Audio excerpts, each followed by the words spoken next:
তাহলে কোরআন বলছে আমরা মানুষরা এই পৃথিবীতে আল্লাহ তাআলাকে দেখতে পাবো না। একইভাবে শ্বেতাসূত্র উপনিষদে 4 নম্বর অধ্যায়ের 20 নম্বর অনুচ্ছেদে বলা হয়েছে যে মানুষ কখনো মহান ঈশ্বরকে দেখতে পায় না। যদি এখানে অন্য কিছু দেখার কথা বলা হয়, দিওয়ানা খোদাকে ছাড়া আর কিছুই দেখে না। আল্লাহ তাআলার নিদর্শন হলে ঠিক আছে, সে আল্লাহর নিদর্শন দেখতে পারে। আল্লাহ পবিত্র কোরআনে বলেছেন সূরা ফুসিলাতের 53 নম্বর আয়াতে উল্লেখ করা হয়েছে, সানুরিহিম আয়াতিনা ফিল আফাকি ওয়া ফি আনফুসিহিম হাত্তা ইয়াতাবায়ানা আন্নাহু আল-হক। আমি তাদের জন্য আমার নিদর্শনগুলো ব্যক্ত করব বিশ্বজগতে এবং তাদের নিজেদের মধ্যে, যতক্ষণ না তাদের কাছে সুস্পষ্ট হয়ে ওঠে যে এটাই সত্যি। আল্লাহ সুবহানাহু ওয়া তাআলা নিজে দায়িত্ব নিয়েছেন যে তিনি প্রত্যেকটা মানুষকে নিদর্শন দেখাবেন। সে পৃথিবীর যেখানে থাকুক না কেন, যে ধর্মেরই অনুসারী হোক না কেন, আল্লাহ সবাইকে নিদর্শন দেখাবেন। বিশ্বজগতে আল্লাহর এরকম নিদর্শন দেখতে পাবেন। সূর্য, চাঁদ, পাহাড়, পর্বত সবকিছুই আল্লাহর নিদর্শন। এইসব নিদর্শন দেখে সর্বশক্তিমান আল্লাহ সুবহানাহু ওয়া তাআলার অস্তিত্বকে অনুভব করা, এটা আমরা মানি। কোরআন সেটা বলছে, আর বেদও একই কথা বলছে। এছাড়াও শ্রী শ্রী রবিশঙ্কর ধর্মগ্রন্থ থেকে খুব কম উদ্ধৃতি দিয়েছিলেন, কোনো রেফারেন্স তিনি দেননি, আর তার বেশিরভাগই ছিল শ্লোক অথবা তার নিজের কথা। ঈশ্বর প্রত্যেক মানুষের হৃদয়ে অবস্থান করেন, তিনি এটা বলেছিলেন। যদি বলেন শারীরিকভাবে, এ কথা কোরআনে বা হিন্দু ধর্মগ্রন্থের কোথাও বলা হয়নি। কিন্তু যদি কথাটার রূপক অর্থ ধরেন, আল্লাহ পবিত্র কোরআনে বলেছেন সূরা কফ 16 নম্বর আয়াতে উল্লেখ করা হয়েছে যে আল্লাহ তোমার গলার ধমনীর চেয়েও কাছে অবস্থান করেন। তিনি আমাদের কাছাকাছি আছেন। তার জ্ঞান সব মানুষের মধ্যে আছে, তার নিয়ন্ত্রণ সব জায়গাতে। এভাবে দেখলে তিনি কাছাকাছি, গলার ধমনীর চেয়েও কাছে। গলার ধমনীর সাথে সরাসরি হার্টের একটা কানেকশন আছে। এভাবে দেখলে আমাদের কোনো আপত্তি নেই। আল্লাহ তাআলা আমাদের গলার ধমনীর চেয়েও কাছে আছেন, সব মানুষের কাছাকাছি আছেন।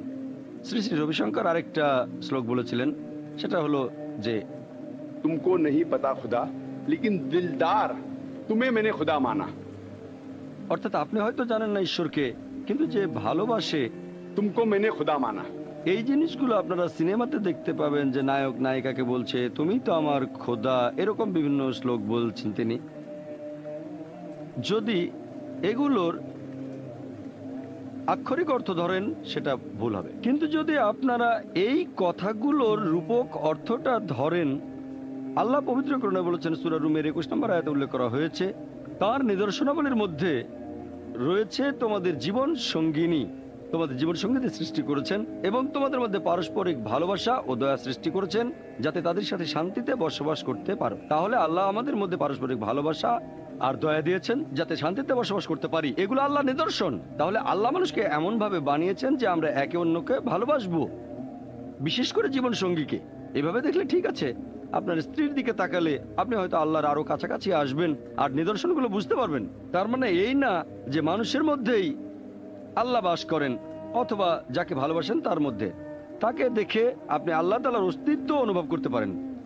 আর এখানে এই শ্লোকগুলো অপ্রাসঙ্গিক হোক, সেটা সন্ত কবিরের শ্লোক অথবা সিনেমার কোনো গান।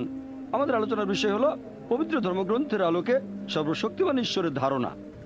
এখানে আমরা পবিত্র ধর্মগ্রন্থের কথা বলবো আর ধর্মগ্রন্থে সর্বশক্তিমান ঈশ্বরের ধারণা সম্পর্কে বলবো। সন্ত কবিরের শ্লোক হিন্দু ধর্মগ্রন্থের কথা না। এছাড়াও শ্রী শ্রী রবিশঙ্কর আরো বলেছেন যে যখন মিল দেখব আমরা হাত মেলাবো, আর যখন আমাদের পার্থক্য থাকবে তখনও হাত মেলানো উচিত। আমার এতে কোনো আপত্তি নেই। মিল থাকলে আমরা হাত মেলাবো, যখন মিল থাকবে না তখনও হাত মেলাতে পারি। আমি হাত মেলানোর পাশাপাশি ওনাকে জড়িয়ে ধরেছি। ওনার সব কথার সাথে আমি একমত নই, তারপরও তার সাথে হাত মেলানোর পাশাপাশি কোলাকুলি করেছি। উনি আরো বলেছিলেন যে আমরা আমাদের সমাজকে উন্নত করার চেষ্টা করব। হিন্দু নেতারা তাদের হিন্দু সমাজের খারাপ জিনিসগুলো বাদ দেওয়ার চেষ্টা করবেন, সমাজকে আরো উন্নত করবেন, সমাজের খারাপ জিনিসগুলো বদলে দিয়ে আরো উন্নত করতে হবে। মুসলিম নেতারা মুসলিম সমাজকে উন্নত করবেন, আমার এতে আপত্তি নেই। হিন্দুরা তাদের সমাজকে উন্নত করবে আর মুসলিমরা তাদের সমাজকে উন্নত করবে। তবে আমরা কেন স্বার্থপর হব? আরো এক ধাপে গিয়ে বলতে পারি, মুসলিমরা নিজেদের উন্নতির পাশাপাশি সাহায্য করবে হিন্দুদের, খ্রিস্টানদের, জৈনদের, বৌদ্ধদেরও। স্বার্থপর হব কেন? শুধু নিজেদের উন্নতিটি দেখবো কেন? ইসলাম গুরুত্বপূর্ণ, তবে ইসলামের পাশাপাশি দাওয়া দেওয়াটাও গুরুত্বপূর্ণ। আল্লাহ পবিত্র কোরআনে বলেছেন, সূরা নাহলের 125 নম্বর আয়াতে উল্লেখ করা হয়েছে, উদু ইলা সাবিলি রাব্বিকা বিল হিকমা ওয়াল মাউযাতিল হাসানা ওয়াজাদিল বিল্লাতি আহসান। মানুষকে তোমার প্রতিপালকের পথে আহ্বান করো হিকমত ও সদুপদেশ দ্বারা, তাদের সাথে তর্ক করো, তাদের যুক্তি দেখো সবচেয়ে উত্তম ও গ্রহণযোগ্য পন্থায়। ইসলামের পাশাপাশি আমাদের দাওয়াও দিতে হবে, কারণ আমরা পৃথিবীর সব মানুষই একে অন্যের ভাই। পবিত্র কোরআনে সূরা হুজুরাতে 13 নম্বর আয়াতে উল্লেখ করা হয়েছে, ইয়া আইয়ুহান নাসু ইন্না খালাকনাকুম মিন যাকরিন ওয়া উনসা ওয়াজআলনাকুম শুউবান ওয়া কাবাইলা লিতাআরাফু ইন্নাকাল মুমিনুল্লাহি ইয়াতকাকুম ইন্নাল্লাহা আলিমুন খাবীর। হে মানুষ জাতি, আমি তোমাদের সৃষ্টি করেছি এক পুরুষ ও এক নারী হতে, তারপর ভাগ করেছি বিভিন্ন জাতি ও গোত্রে, এজন্য নয় যে তোমরা পরস্পরকে ঘৃণা করবে, যাতে পরস্পরের সাথে পরিচিত হতে পারো, এবং আল্লাহ তাআলার কাছাকাছি সেই ব্যক্তির মর্যাদা যার রয়েছে তাকওয়া। একজন মানুষ আরেকজনের চেয়ে বড় হবে, এর মানদণ্ডটা অর্থ সম্পদ নয়, তার বয়স না, তার লিঙ্গ না, তার গোত্র না, অথবা জাতি নয়, এটা হলো তাকওয়া, অর্থাৎ আল্লাহ তাআলাকে মেনে চলা, ধার্মিকতা এবং ন্যায়নিষ্ঠতা। শ্রী শ্রী রবিশঙ্কর আরো বলেছিলেন যে আমরা অন্য ধর্মের সমালোচনা কখনো করব না, কোনো ধর্ম নিয়ে সমালোচনা করব না। জানি না উনি আমার কথা বুঝেছিলেন কিনা, তবে সেই অনুষ্ঠানে আপনারা আমার কথাগুলো শুনলে সেখানে দেখবেন, সেখানে একটা কথাও খুঁজে পাবেন না আপনারা যেখানে আমি হিন্দু ধর্মের সমালোচনা করেছি। আমি সেখানে হিন্দু ধর্মের কোনো সমালোচনাই করিনি, হিন্দু ধর্মের কোনো সমালোচনাই আমি করিনি।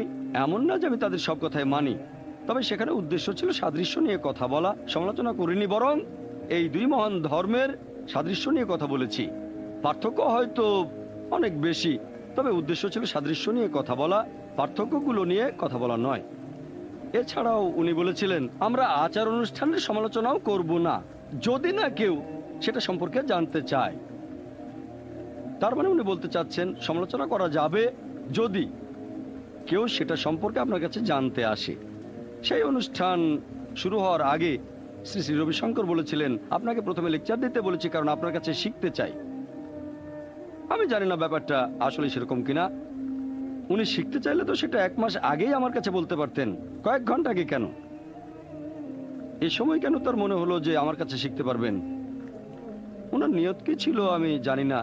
তারপরেও যদি মেনে নেই যে উনি আমার কাছে শিখতেই এসেছেন, তাহলে কেউ ওনার লেখা বইটা নিয়ে সমালোচনা করলে উনি কেন বিরক্ত হবেন? সেই অনুষ্ঠানটা দেখলে আপনারা বুঝতে পারবেন উনি বিরক্ত হচ্ছেন যে আমার বইটা নিয়ে প্রশ্ন করছেন কেন, মানুষজন সবাই তো বইটা নিয়ে এরকম করছে কেন, ইত্যাদি ইত্যাদি। যদি কেউ শিখতেই আসে, যদি ছাত্র শিক্ষকের কাছে কিছু শিখতে আসে, তার মানে ব্যাপারটা কিন্তু এরকম না যে সেই ছাত্র যা বলবে শিক্ষক তার সবকিছু মেনে নেবে, দ্বিমত হতে পারবেন না। অথবা দুইজন জ্ঞানী লোক যদি কথা বলেন, এমন না যে তারা সব জায়গাতে একমত হবেন, একমত নাও হতে পারেন, তবে তাদের নিরপেক্ষ হতে হবে। যদি একজন বক্তার কথা যুক্তিসঙ্গত হয়, তাহলে আমরা দৃষ্টিভঙ্গিটাই বদলাবো। অনুষ্ঠানটা করার উদ্দেশ্য ছিল তাই, যাতে এক অন্যকে বুঝতে পারি। উনি বলেছিলেন আমরা মূর্তি পূজারীদের কোনো সমালোচনা করব না। আমাদের এই দেশে হাজার হাজার বছর ধরে লোকজন এভাবে পুজো করে আসছে। আমি মূর্তি পূজার সমালোচনা করেছি? হিন্দু ধর্মগ্রন্থ মূর্তি পূজার সমালোচনা করেছে, সেটার উদ্ধৃতি দিয়েছি আমি। যদি ধর্মগ্রন্থের উদ্ধৃতি না দিতাম তাহলে টপিকটার সাথে অবিচার করা হয়ে যেত। ভগবদ্গীতার 7 অধ্যায়ের 8 অনুচ্ছেদে বলা হয়েছে, জাগতিক আকাঙ্ক্ষার কারণে যেসব মানুষের বিচার বুদ্ধি লোপ পেয়েছে তারা নকল ঈশ্বরের পূজা করে, তারা মূর্তি পূজা করে, ভগবদ্গীতা বলেছে। আর শ্রী শ্রী রবিশঙ্কর তার বইতে উদ্ধৃতি দিয়েছেন। ভগবদ্গীতারও সে একই অনুচ্ছেদ রেফারেন্সটা দেননি তিনি। 2 নম্বর সেকশনের 3 নম্বর পৃষ্ঠায় যে অন্য ঈশ্বরের উপাসনা করা, একই উদ্ধৃতি দিয়েছেন।